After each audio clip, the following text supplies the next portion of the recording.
Wealth Without Wall Street Tribe. Get ready to buy back your time with our good friend, Laith Masarweh. Laith, so glad to have you. Thanks for having me, guys. Really appreciate it. Laith, I'm a business owner. I'm an investor. Tell me why I need to have a virtual assistant in my life.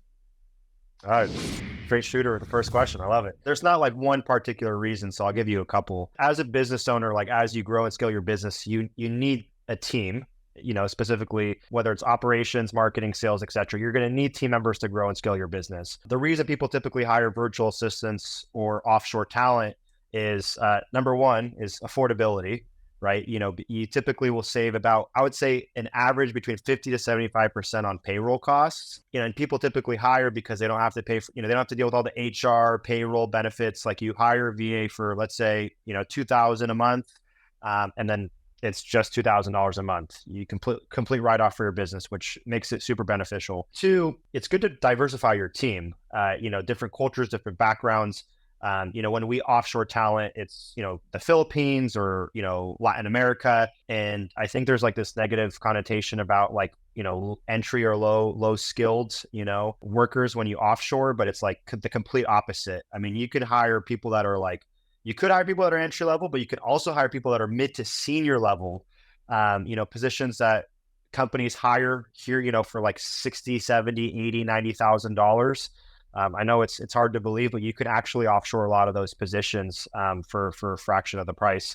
But like, man, dude, they're highly skilled.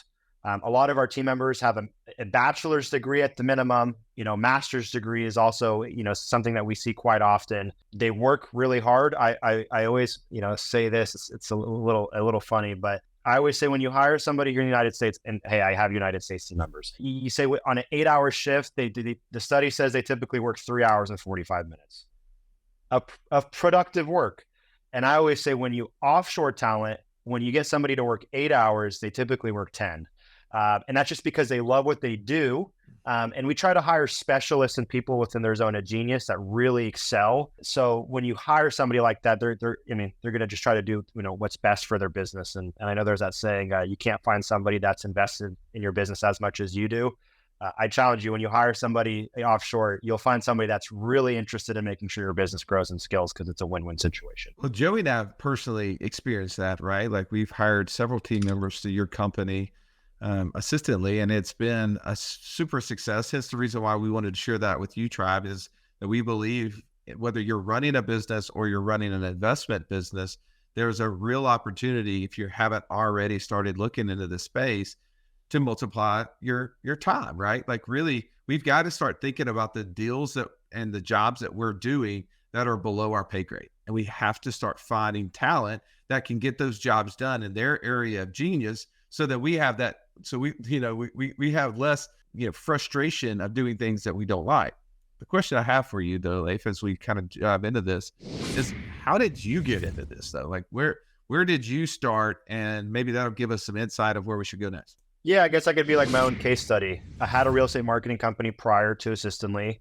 During the pandemic, we got super, super busy because we really focused on virtual tour technology at the time, and there was no open houses. All the real estate agents and professionals here in Southern California needed virtual tours for their properties, and we were just getting hammered. And we had such a small team. I was still obviously early 20s at my time. I had no idea how to hire people. And when I was looking to hire somebody in the United States, I was like, oh man, this is expensive. Holy crap. How am I going to be able to hire somebody in the United States and still keeping my margins? It was like almost impossible. But I was also doing like admin, operations, sales, client communication. I was doing a little bit of everything.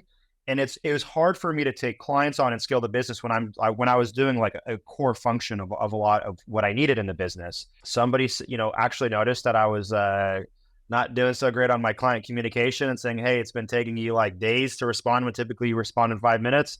And I don't know what I don't know what to tell you. I'm sorry, we're really busy. And he's like, you need to hire a virtual assistant. And when I heard virtual assistant, I thought it was like an AI or an AI tool or a robot. I didn't understand what that meant. So I was like, okay, cool. Can you connect me to finding this virtual assistant, this genie?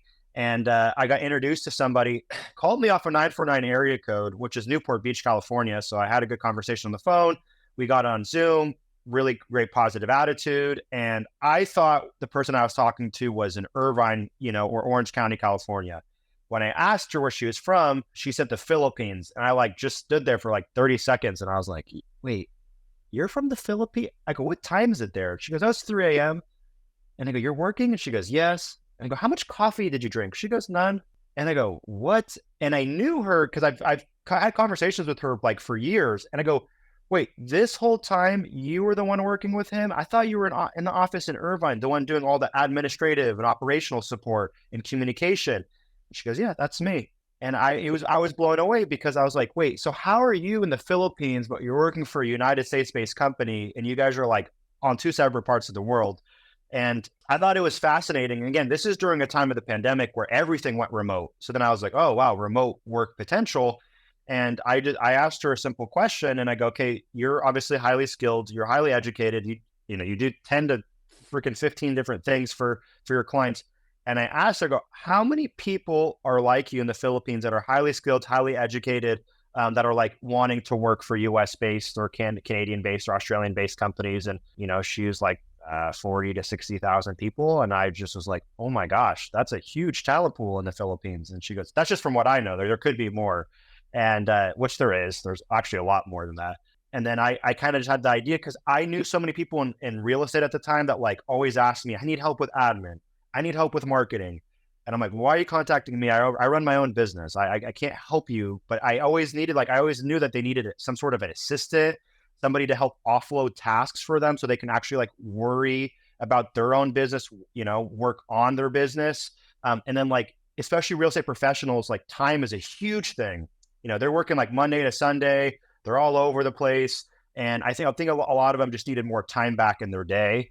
Just to, focus on family or either business. And I told her, I go, hey, I think I want to start a VA company. And she was super confused. She goes, you just learned what a virtual assistant was 45 minutes ago. How are you just going to go start this company? And I go, I don't know. I'll figure it out. Man, does this sound familiar, Joey? Yeah. Do you know my business partner? Let me introduce you. Yeah.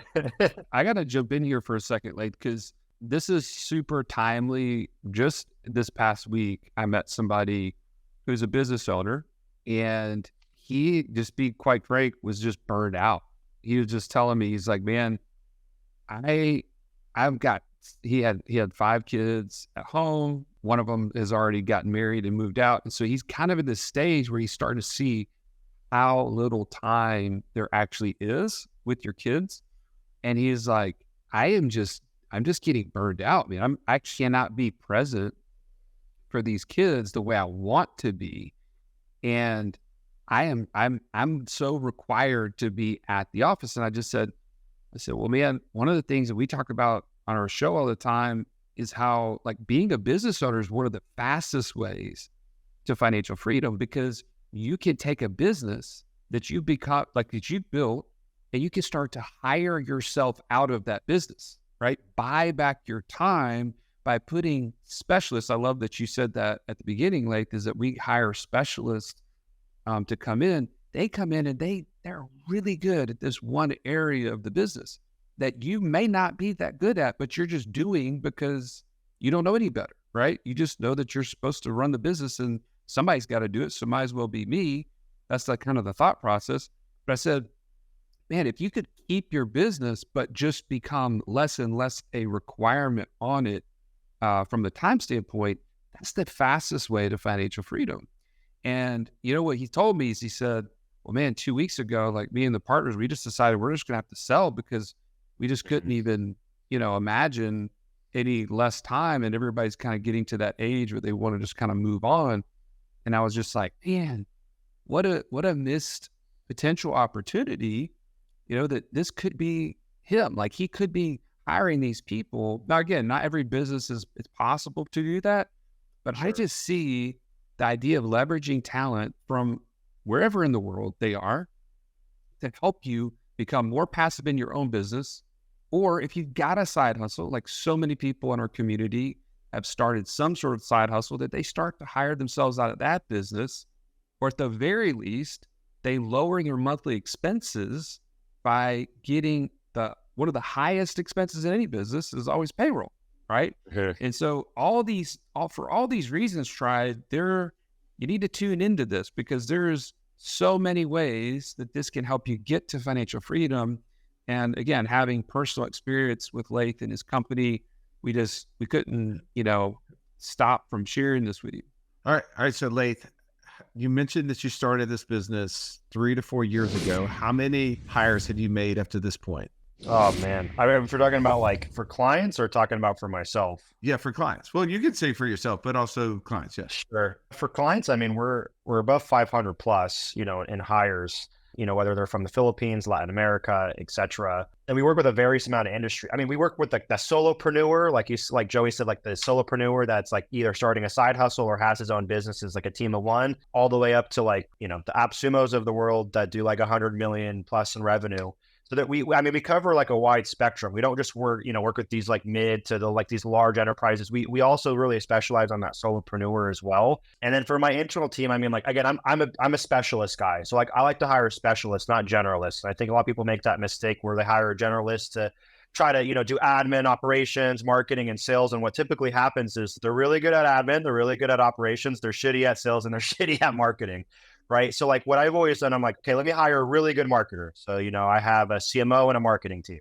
All right, cool. Now I have an operations person. I have an appointment setter, who is crushing it. I have a recruiter. I think of like a business like an assembly line. Everybody does their part, and then I also have people that like support just in case that person, for example, is sick or gone or not feeling good or, leaves. I have somebody backup support that can just quickly jump in. There's like the admin, there's the operations, there's the marketing, and then there's the sales. And that's in any business.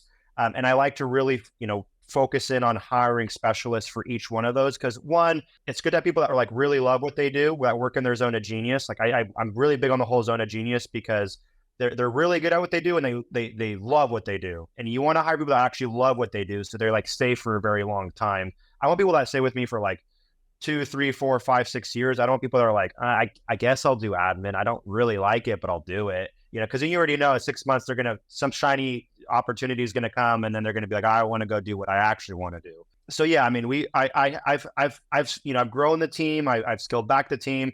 I do have US based people. It's not like I'm strictly Philippines or Latin America. I do have higher level US based people, my CMO and, different head of client success that, I have people that are United States based. So I not discouraging people from hiring United States because I have it myself. I don't want people to say, think that just go hire in the Philippines and Latin America, because that's not what I'm advocating. I'm advocating that you should, because they could support your team in different functions of your business, whether it's, you want to save more time, save more money, or reduce stress. No, that's good stuff. All right. So you shared with us the things that we need to be considering not doing, right? Like not just trying to hire generalists, but we have to focus on hiring specialists. I want to dive into, you kind of teed me up at the beginning. You said, man, Russ, there's 3 steps to really hiring a virtual assistant that's going to help you save time, right? Big on saving time here, but also help you grow your business. And that business could be in many different ways. So what would those 3 steps be? And let's get into those, because I think from a tactical standpoint, I want those who've never hired a virtual assistant, just like where you were, 4 years ago, I want them to know, what are those 3 components? What do they need to be thinking about? Yeah, I mean, after a couple of years, it took me a couple of years to really realize, right, and adjust and pivot. But like number one is you need to know what role you're hiring for, or at least a general gist of what you're hiring for. We help typically our clients create a job description, but let's say you don't go through us, I always advocate people that you need to create a job description, an overview of the role, tasks and responsibilities of the role, the skills you're requiring for the role. Hey, maybe some people require an assessment, let's say you guys say, hey, I have this job description. And then I also have this assessment just to make sure they're a fit. Like that needs to be pretty fine tuned from the beginning. That way you could get qualified talent for those positions. And that's typically the always way we try to articulate in detail those job descriptions as much as possible, because the more detailed we can get, the more specific niche talent we can get for those positions. So job description is number one. And that's something that you could schedule a call with us. You could say, hey, I'm all over the place. I need help with X, Y, Z. And then we'll pinpoint you in the right direction. And then we'll actually create the job description for our clients. So we take that off their plate, which makes it a lot easier. Cause again, people are like, I need admin. And there's all right, let's start with, an executive assistant first. All right, maybe you need somebody in operations. So we kind of evaluate that, and then we create the job description accordingly. If you've listened to our show for any length of time, you've heard us talk about infinite banking and how we are able to use that concept to create over $50,000 a month in passive income. But it's just not that easy to figure out, how does this all connect into my own personal system? Stallion, that's why we created the passive income operating system, bro. It shows you how to turn active income into passive income. It makes all the steps come together. If you would like to get access to it as a podcast listener, we've never given this away in public before, go to what'swhatwallstreet.com/PIOS. There was nothing worse than walking into class when you're in school and the teacher saying, pop quiz day. Why? Because you were unprepared. Are you unprepared though for financial freedom? Don't be. Find out how close you are by taking our 30-second quiz at wealthwithoutwallstreet.com/quiz. Let me jump in there, Tribe, just to point this out. So this is a huge weight off of any entrepreneur's mind that's like, okay, I need to hire. Let me just put that off until I create this job description. And what happens? We just keep doing the job and we never stop to create the job description. Maybe that's just me. Maybe that's just Russ. But I don't think so. I think we all kind of struggle with that. And you just mentioned like setting up a call. I'm going to just point you guys real quickly. We created a place for you to connect with Laith. Go to wealthwithoutwallstreet.com/assistantly. The link to get a meeting set up and some other, I think he's got a downloadable that we'll put on there. Some other resources there for wealthwithoutwallstreet.com/assistantly. But just not allowing the issue of not having a job description to hold you back, that could save you months potentially of continually put that off. Man, that's huge. So outside of number one, having the job description, number two, what's the next step? Yeah, number two is, once you have that job description formulated, it's the more tedious part of like, you got to sift through resumes, you got to figure out, which resumes, work best for the position. Then you got to coordinate interviews, and it's kind of a lot of back and forth. But what we do is when we recruit for our clients, we set up three candidates, the best three candidates that we think are best suit for the position. So like, you don't have to worry about sifting through resumes and coordinating interviews, because you're going to see when you post a job, you're going to get like 100+ people, applying. And then what's going to happen is you're going to be like, I don't have time for this, right? I'm just going to do it myself. This is too overwhelming, for me to get into. So like, that's why we take care of that process. We make it overwhelming for ourselves first. That way you don't have to be overwhelmed on your own. And then what happens is we'll present you three candidates. We'll send a PDF resume. We're really big on video. So we'll send you a video resume. So that way you can see, people always ask, how's the communication? Communication's fantastic, both verbal and written, and you get to see that in the video resume. And then also that video resume, you get to see, them talk about their experience and why they are fit for you specifically. And then you get to pick. Let's say we present Kate, Jack, and Johnny. You can interview all three of them. You can interview one or two of them. And then we coordinate the interviews on your behalf, because we want you to feel comfortable with the person you're hiring. So we will coordinate the interview. You'll go into an interview session. It's kind of like a speed dating round. You're not actually dating anybody, but it's like, think of it like, 30 minutes. You're more than welcome to do a second round. But we coordinate all that back end tedious stuff. So that way you could I go, hey, Russ and Joe, you're looking for somebody in sales or in operations. I got the job description. I go, you sit back and relax. You get an email, three candidates. You go, okay, Jack and Johnny seem awesome. You coordinate a time and you guys just show up, which makes it a lot easier. It's super streamlined. And then the thing is, like, the interviews are one thing, but we actually help you consult on who we also think is the best hire. So at the end, there's kind of like that, all right, let's talk about these three interviews. Let's talk about the pros, of this person, maybe the cons of this person. Let's see who's best for your business based off what we just heard. We might even say, hey, this candidate is freaking awesome, but maybe let's get you another candidate just to compare apples to oranges. So like, the consulting part is another big part of step two. Laith, can I get kind of maybe just a layer deeper into this? Yeah. What are you talking about in that interview process? One of the things that a lot of solopreneurs have, or new business owners have, is lack of experience at being a good interviewer. What are some of those like best practices there that you could give someone that they could take notes on? By the way, Joey, get your pen out. So that way they can actually perform that interview well. Cause I think the fail that I've made in this space is I tend to start talking instead of asking great questions.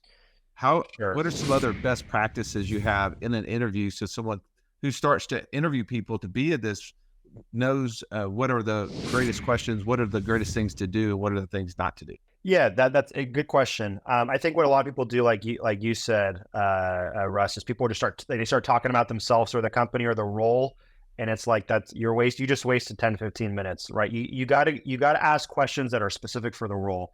Let's say it's sales, right? Like one of my favorite questions I asked is like, how do you handle rejection? And it's very specific to sales. Tell me about your track record of appointment setting or setting up appointments for your previous client. So I make the question very oriented to the job I'm hiring for.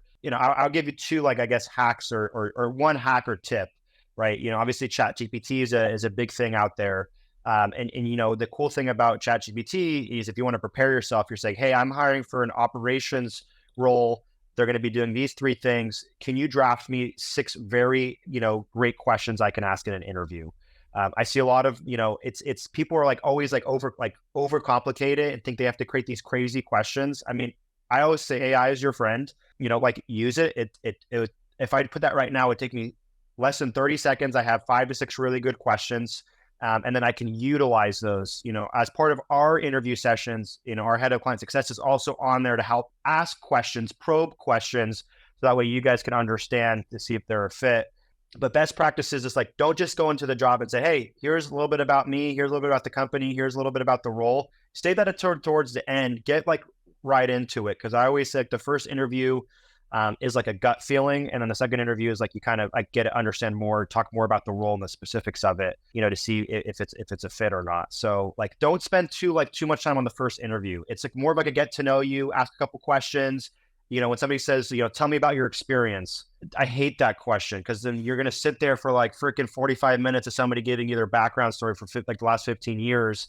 And you're just like, I don't want to be here now. This is really boring. Right. So like, don't ask like super generalized questions, ask specific questions for the role. And then like, try to make it like 15, 20 minutes on the first interview just to get to know you. And then the second one, you could dive a little bit deeper because it'll just waste time on the first one.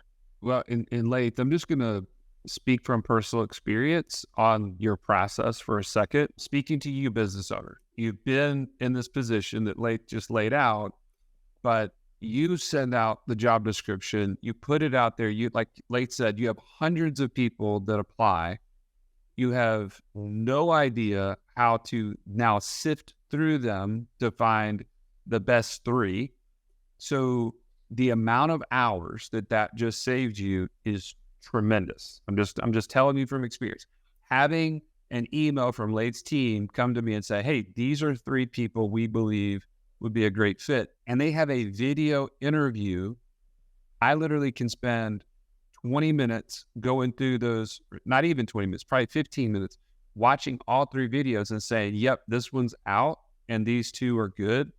And I need 2 more. And your team is always like, great, I'll get right on it. They add 2 more, 3 more, whatever the case is. And then the interview is set for me. I walk in and it's literally back to back. Boom, 2, 1, 2, 3, all in one block of time. It's just like, I'm gonna compare it to going to look at houses, right? You have somebody that has literally said, this is all the criteria you want to see in a house. There's 5. We're going to go see all of them today. And you're going to be able to compare them because it's all fresh, all at that one moment. Like I've seen all of them. I remember all the features, benefits, whatever. And now I'm going to be able to make a decision fairly efficiently and quickly. And so I'm just telling you from the process, there's an amazing amount of hours that are saved through going through this process with you guys. And then to have the person, like you said, your client success manager who sets all those things up, who then walks you through, okay, tell me about, how did you think that when she answered this way, did that seem like a good fit for you? Or that didn't seem right to me? Like they will even bring up the question and not just be like, oh yeah, you should hire who, they're going to actually help you through that process. So anyways, that's super valuable in this process, especially if you've never done it, to have somebody kind of guiding you through that. I just wanted to give that point. Now, before we do that, what's the third step in the process? Yeah, no, and I'm going to steal that analogy of looking for a house, right? Because I did that. I do that for offices right now. I tell my commercial broker exactly what I'm looking for, as far as an office goes. He lines up, here's the brochures, and then we just go tour 1, 2, 3, right? Where if I had to go do it on my own, I'm like, where do I even start, right? But number 3, I say number 3 is the most important. So I know I talked about the job description. I know I talked about the interviews and consulting, but when you go, all right, cool, I got somebody I like, I think this person's going to be great for my business. Let's say her name is Kate. Now you actually have to onboard them, right? It's not like, Kate just comes in trickling on a high horse, just ready to just, make your business 10 times. Obviously that's the goal, of course, but when you bring somebody on, you have to onboard them for success. So there's a lot of things you have to go over in that onboarding process. How do you like to communicate?